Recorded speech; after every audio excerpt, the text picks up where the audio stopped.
Coming at you from the OLR podcast studio. It's really more of a basement. Coming to you from the OLR basement studio. But it's still a podcast. Coming to you from the podcast basement studio.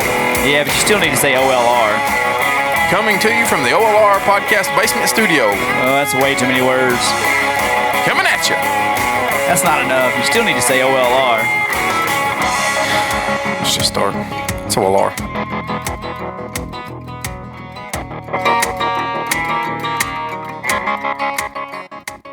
Welcome to the One Lane Road podcast, Lucas and DK. I am DK, Dustin Kennedy, joined by Lucas Hickman. Hi. And we'll be joined shortly by up-and-coming Kentucky artist Cole Chaney. Cole's going to be in town here in Gainesboro, Tennessee, December 11th at the Roaring River Moonshine Distillery that just opened last week with supporting acts Sydney Adams, also from Kentucky, and local act Chris Raines out of Cookeville. He's pretty good at music. He's been going at it for a long time. He's been doing it a while. Sydney also was down here. She's from Corbin, Kentucky. She was down here a couple weeks ago, played in Gainesboro with my friends at Doe Creek.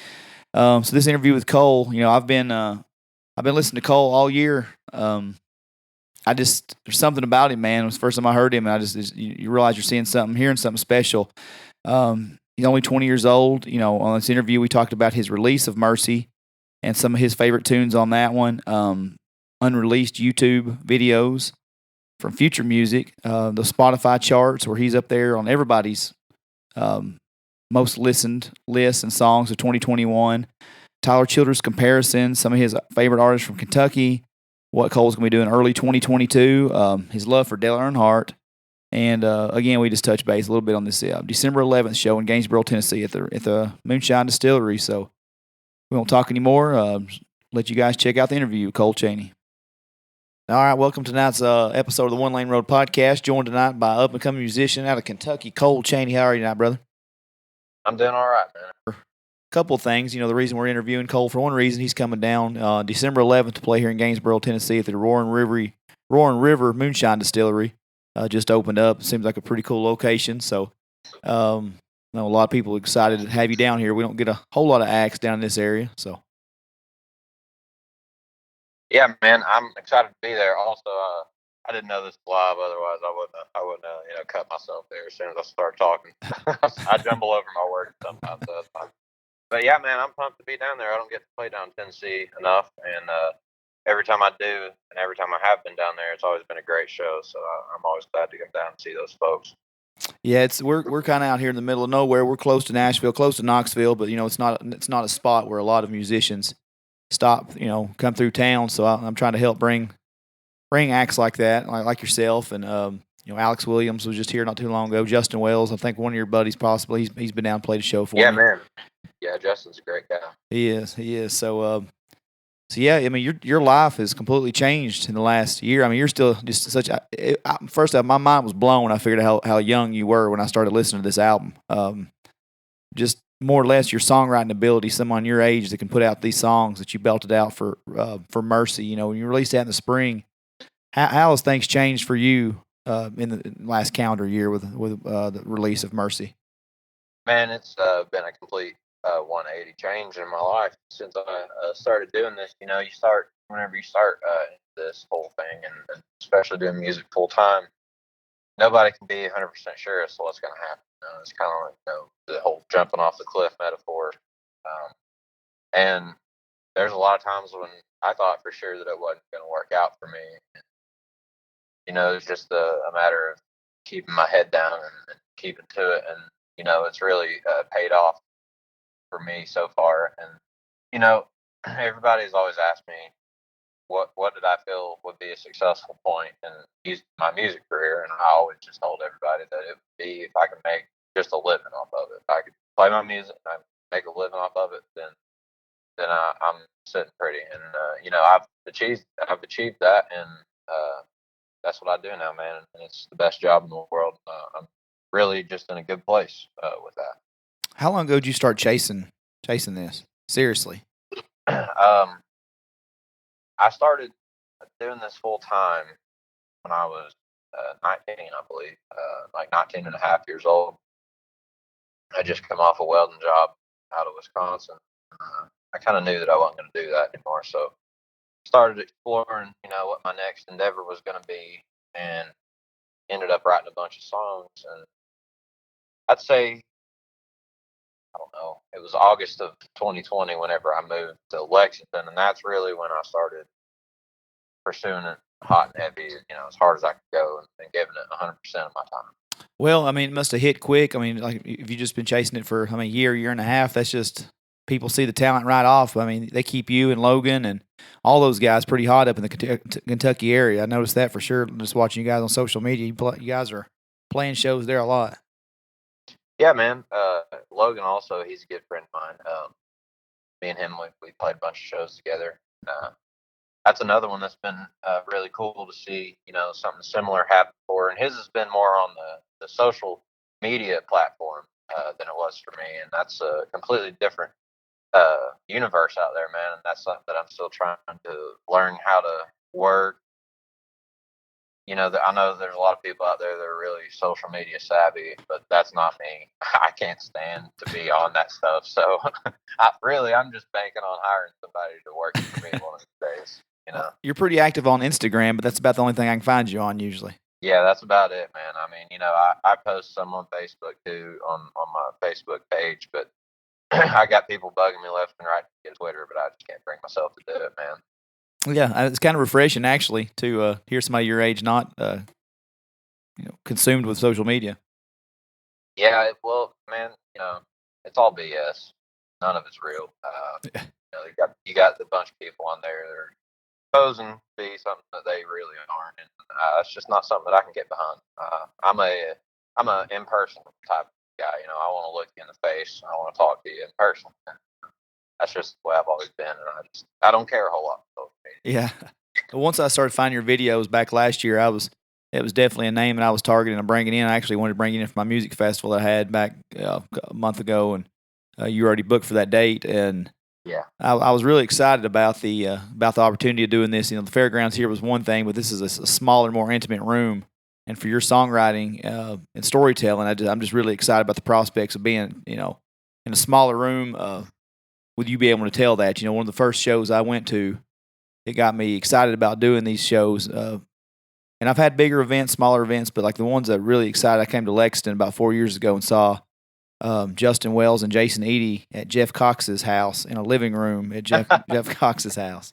Jeff Cox, what a guy! Yeah, that's a character. I've only met him. I think I've met him twice. I think I met him one other time after that. But I mean, it was just 50 people sitting in his living room I was sitting on my cooler drinking beer, listening to Justin and Jason. So I envision that kind of for what we're going to be doing down here on December 11th. You just kind of telling your stories. Yeah. But being up there in that Kentucky area, it's been kind of inevitable that you're getting comparisons to Tyler Childers. Yeah. How do you feel about that? I mean, I can see it. Some songs not. Not But something that I shy away from anymore. I used to be really gun shy of that. Be like, don't compare me to nobody, because I feel like it's easy to let your ego talk when it comes to things like that. But man, if I'm going to be compared to somebody, that's a pretty good place to start in my book. And I can't deny the fact that Tyler Childers had a gigantic influence on me, and I don't see how coming from my area of the country, and my area of the state, if that's something that you wanted to do is write songs and play music, I don't see how he couldn't be a gigantic influence on you. So sue me. Yeah, yeah, yeah. Yeah, I didn't know where you stood on that because I mean that's he was another artist I got to see early on in his career. It wasn't like an unfound gem, but it was early on in the Purgatory, like maybe the first week or two of the Purgatory days. I got to sit there and watch him play at Grimey's record store, and to probably 50 people. Also, it's just a small room, and that's kind of what I've. When I read things about you and see things about you, and that's kind of how I've been selling the show. Also, it's like I don't know anybody from that area who's had as much buzz, to be honest with you, as yourself. And I was hoping you didn't mind that because that's kind of like the way I've been plugging it. But I feel like that's an accurate statement that there's Childers that I don't know if anybody's had as much buzz up and coming as yourself. Not at all, man. No, it doesn't bother me. Like I said, I'm used to it. That's something that I had to learn to deal with very early on. And I kind of honestly, I kind of did that to myself whenever I first started playing shows because, like I said, I was like 19 years old playing shows, and man, I didn't know anything. Dude, I still don't know anything. But back then, I really didn't know anything. And I was trying to get my feet wet and all that. So I'd go, and Tyler was like the only person I was listening to other than Sunday Best at that point in time. So it was like, you came to one of my shows. There were 3-hour shows at that time that I was playing around my hometown and playing around Ashland, Kentucky.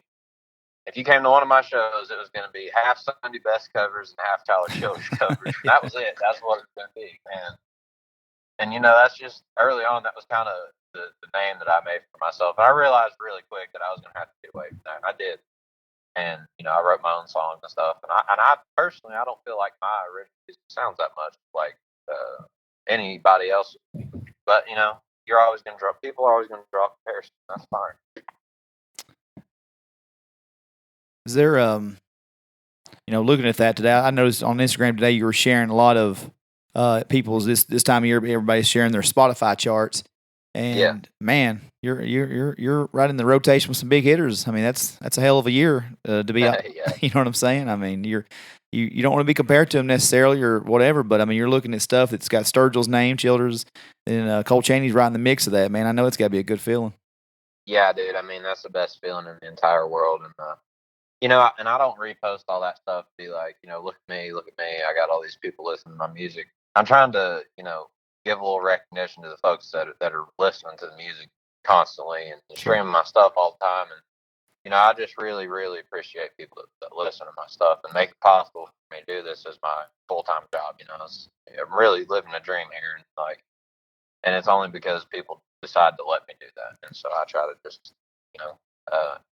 just give them a nod, if nothing else. Yeah. Be like, thank you. I appreciate you. Well, something takes you 10 seconds to do makes that person's day. Exactly. And, and that's one thing.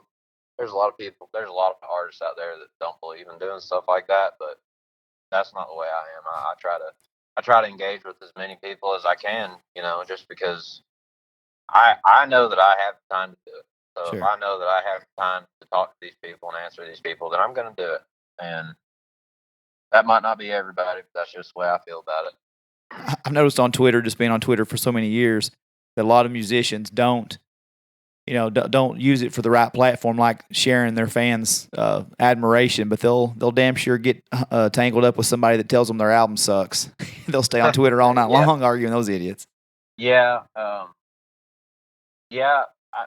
can't sit here and act like I can't speak for all musicians here, but I know especially myself, I can get a little hot-headed when people start telling me how to do things and start telling me, what my sound needs to be and all that stuff. So I get that to a certain extent, but I try to keep it off of the social platform. If I really have something to say about somebody, on an app, then I'll probably just message them and be like, hey man, what's your deal? Yeah. Is there any songs in particular that mean more than the others on Mercy? I know it's kind of a random question, but like, Ill Will Creek obviously was the first song that I found, but Another Day in the Life is just probably my absolute favorite. It hasn't got old to me one bit, but is there one that means more to you than the rest? Man, they all have a lot of meaning to me just because I always try to write based on, how I'm feeling or stories that I've encountered or that that I know firsthand or secondhand. But I'd say the one that probably means the most to me would have to be Coal Shooter because I wrote that directly about my papaw. I got you. And recently it shows I've seen on social media and stuff and YouTube. You've been playing one about your grandmother as well lately. It's getting a lot of great reviews. That's called Charlene. Yeah. I have people bugging me to put that one out too, but I don't know when that one's gonna see the light of day. There's a couple of videos of it out, but I don't know. We'll see. You got quite a few unreleased songs floating around out there, don't you? Yeah. I'm gonna probably have to put a cork on that too. Yeah. I gotta write an album. I can't just live off YouTube videos forever. Yeah, you're just gonna need to put those back for album number 2. Then. Yeah, I know. That's just, man, when you get one written, you just want to put it out so bad. Because, sure. whenever you write a song, whenever it's brand new, like I play these songs every week. I play these songs at least 3 or 4 times a week. So it's not that you get tired of them. It's just muscle memory. You played them so many times. So when you got a brand new one written, it's like you think this is the greatest thing in the world. You're like, this is the best song ever written. It's right here, and I need to show everybody this song, and they're all gonna think it's the best song ever written too. But then you play it about 10 times, and you're like, it's not as great as I thought it was. But it's easy to impulse post songs like that. Well, that's the pros and the cons of social media. I mean, you get those streams up, and it gets everybody that's not at that show is allowed to see a video. But then again, though, it could have been exclusive to that crowd if everybody didn't have their cell phones out the entire time. Yeah, exactly, man. There's if you're gonna play a new song at a show, you might as well just plan on it being on YouTube, Mm-hmm. and that's fine. I'm glad folks like it enough to video it on their phone. Well, so talking about Kentucky, we've interviewed several musicians on this podcast over the 4 or 5 years we've been doing it, and we always kind of debate, Texas music versus Kentucky music. We all agree that kind of Nashville sucks, and what's pumping out of there. But a lot of my favorites are coming out of Texas, but I think it's undeniable what's going on with Kentucky in the last decade, really. But who are some of your favorites that you listen to from that area? Oh man. Obviously Sturgill, Nicholas Jamerson of Sunday Best and Sunday Best. I like Sunday Best a lot. Yeah. Tyler Childers, obviously. I like the Steel Drivers, Chris Stapleton, the Wooks, Wolfpen Branch. Those guys are my friends. Those are some of my real good friends. Dang man, there's so much. There's so much talent. Even in the city of Lexington, which is where I'm at right now. I mean, you can go to any like brewery or place like that, and there's a lot of music on. So it's really kind of hard for me to pick, to be quite honest with you. But I do like the Texas scene too, and I was just down there about a month ago, I think, is when I was down there, did a little run, and I got to hear some great music down there.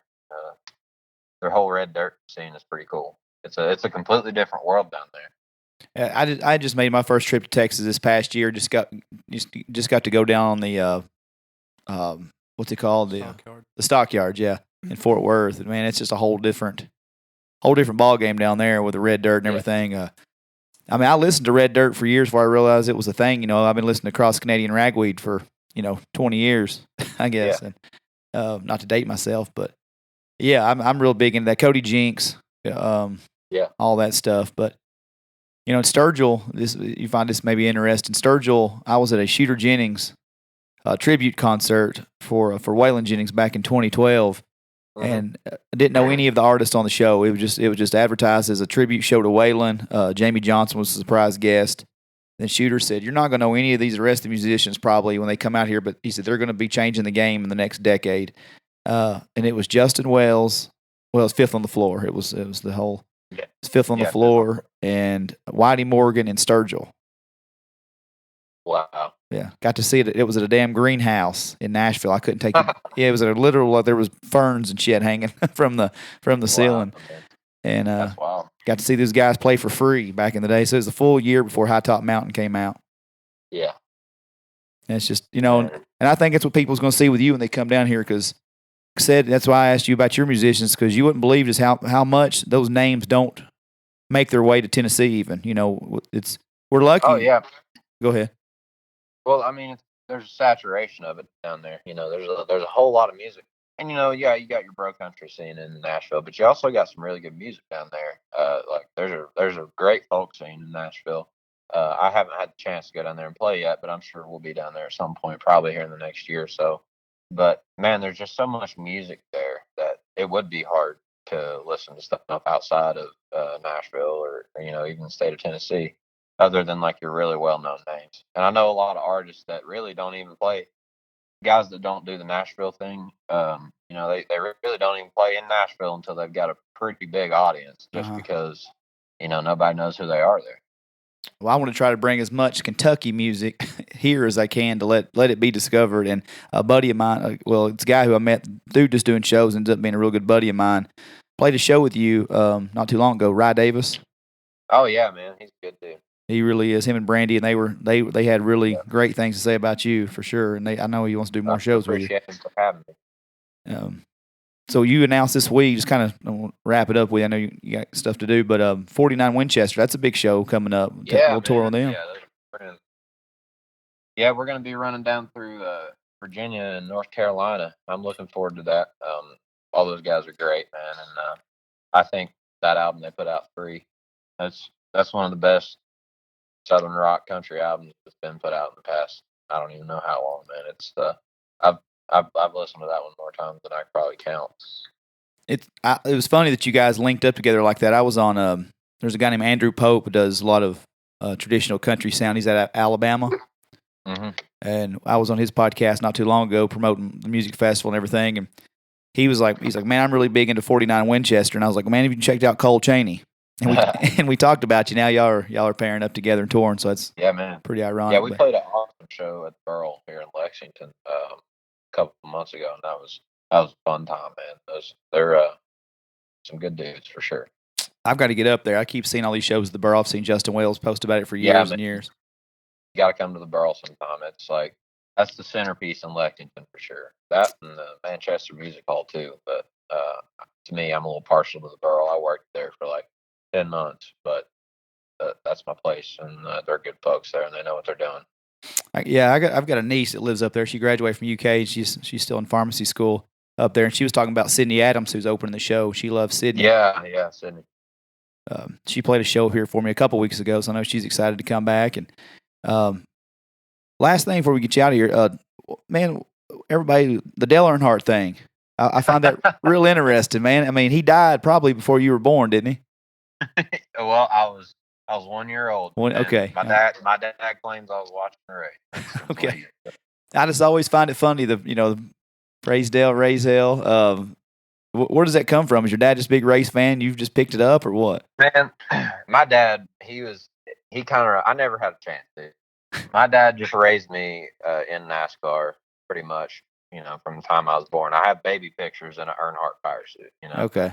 And that's just always been my sport. That's always been what I've loved to watch. And, I've always had people be like, come on now, you're a NASCAR fan. You just watch them do a bunch of left turns. I'm like, yeah, bro, it is a bunch of left turns. What about it? Like, I love it. But it's kind of a running joke. But at the same time, I've always been a huge, especially Dale Earnhardt nerd. Just like I can tell you probably just about any Earnhardt history that you want to know just off the top of my head. And that comes from when I was like probably 12, 13 years old. I would just, I'd watch all the old tapes and watch all the old races and stuff like that. And I just thought that was the coolest thing ever. But yeah, man, I love it. I love NASCAR. So that's kind of the whole Dale thing. That's what that's about. I just seen a lot of posts. I had to ask. So yeah, man, and yeah, I don't try to model myself after Dale Earnhardt, but I feel like it would be pretty cool to have a mustache like that. So maybe one day when I grow up, I can have a mustache like that and wear the shades. Intimidator. Yeah, that's right. Yeah, that's right. No, I think it's pretty cool. I just seen all the old posts, and I figured it was something growing up with it like that. So yeah. I feel like most NASCAR fans do. Yeah, and I think that's where most of Dale Jr.'s fans. I mean, I think most people just became a fan simply because they loved his dad so much. Yeah, for sure, man. And the sport definitely, it definitely felt a heavy loss when Earnhardt died, and especially when Dale Jr. left the sport. But I feel like lately there's been a resurgence in it. I've been a faithful fan for as long as I can remember. But this past year was a very good year for it. So was the year before that. So things are looking up in the NASCAR world. Yeah, you hear a lot of people say, "I've not watched NASCAR since Earnhardt. I've not watched the NBA since man. Jordan." Everybody, so yeah. Well, all right, man. We'll let you get to it. I appreciate your time tonight, Cole. Once again, that's Cole Chaney, Sydney Adams, and Chris Raines at the Roaring River Moonshine Distillery, December 11th. Tickets on Eventbrite.com. Love to have you guys and you guys from Kentucky that are listening just for Cole. Get those tickets, man. Come on down to Tennessee. We'd love to have you. All right, great getting to know Cole Chaney a little bit there. One of my favorite musicians of this year. And like I said, the best is yet to come for that young man. I have a feeling that if you're in this area and you're always complaining about never getting to hear real country music or all this, there's not very many times in life you can say that I saw so and so before they made it, playing for a room of 50 people, and this is your opportunity. Cole Chaney's going to do some big things in his career, in my opinion. So those tickets are on eventbrite.com. Don't wait to get your tickets the day of. It's not like at the fairgrounds or at my farm where we had other shows. This is a small moonshine distillery, so it'll be a very intimate crowd. You better get your tickets now. Cole Chaney, Sydney Adams, and Chris Raines on eventbrite.com. Thanks to my sponsors, Johnson's Auto Parts, Brenda Keith, Don Franklin Chevrolet, and we're got a couple more sponsors we're going to announce later on. It's going to work on some details. So, see you guys December 11th, Cole Chaney.